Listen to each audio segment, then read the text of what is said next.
Approach जो है national highways के ऊपर ये बन जाए।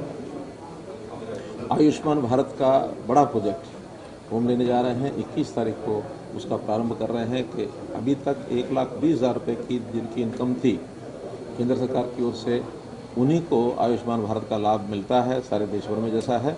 हमने उसमें अपनी ओर से इस राशि को 1,80,000 रुपये करवाया है, जो हमारा परिवार पहचान पत्र के हिसाब से बीपीएल की लिमिट है।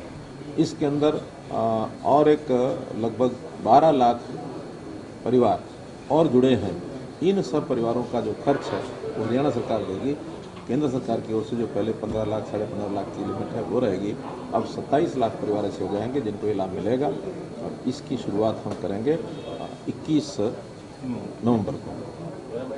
साथ ही एक नागरिक जो स्वास्थ्य सर्वेक्षण में जो मेडिकल टेस्ट है सबके, उस प्रकार की योजना भी 29 नवंबर से शुरू कर रहे हैं कि हर किसी नागरिक के जो स्वास्थ्य की जांच के प्रारंभिक टेस्ट होते हैं वो सब किए जाएंगे, और उनको एक डिजिटल फॉर्म में रखा जाएगा ताकि कहीं भी शारीरिक दृष्टि से उसका कोई डॉक्टर है या कहीं उसका चेकअप होना या उसको कोई इलाज के लेके जाना, उसको वो देख सकें। वर्ष में एक बार सबका ये टेस्ट हुआ करेगा। अभी वो भी हमने बीपीएल के लोगों का रखा है। दूसरे चरण में सभी विद्यार्थी जो बाकी बच जाएंगे उनका भी कराएंगे। तीसरे चरण में बाकी जो नागरिक हैं उनका भी सबका कराएंगे। हमारी कोशिश रहेगी कि 100% आबादी यानी उसका ये टेस्ट जो है ये एक बार हो। इसके लिए इंफ्रास्ट्रक्चर क्या क्या लगेगा उसका हेल्थ डिपार्टमेंट बैठ के विचार कर रहा है, और प्रारंभ इसका अपने जो राष्ट्रपति महोदया हैं 29 नवंबर को कुरुक्षेत्र में इसका प्रारंभ करेंगे। इस प्रकार की कुछ योजनाएं सारी हैं जिसके अंदर की ये जो अभी हमने इसमें जो रखा है 1,80,000 से निचले वाले परिवार सारे उनका स्वास्थ्य सुरक्षित होगा, तो ये जो 3 चरण बताया नेफेस स्टूडेंट्स का और बाद में, ये क्या इसी साल में या अगले 2-3 ये प्रारंभ हो जाएगा। फिर हमारी जितनी भी कैपेसिटी है, क्षमता है, उसके हिसाब से लगातार चलेगा। पहले तो जहाँ जहाँ केंद्र हेल्थ सेंटर्स हैं, चाहे हॉस्पिटल्स हैं, फिर CHCs हैं, PHCs हैं, डिस्पेंसरीज हैं, सबके साथ गाँव लगे हुए हैं, वहाँ प्रचार किया जाएगा। लोग अपने आप आकर के अपना टेस्ट कराएं।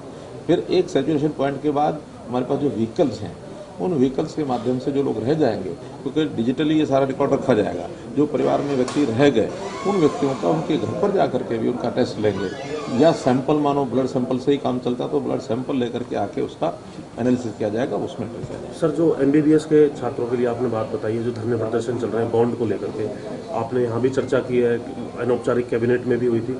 असलियत में क्या सरकार सोच रही है इसमें निवारण को लेकर के, और किस तरीके की मांग इसमें क्या निवारण बिल्कुल साफ है। इसमें किसी तो विद्यार्थी को कोई पैसा नहीं देना, किसी उनके माँ बाप को, परिवार को नहीं देना, किसी गरीब व्यक्ति को नहीं देना, किसी सरकार में जब तक नौकरी वो कर रहे हैं तब तक उनको नहीं देना।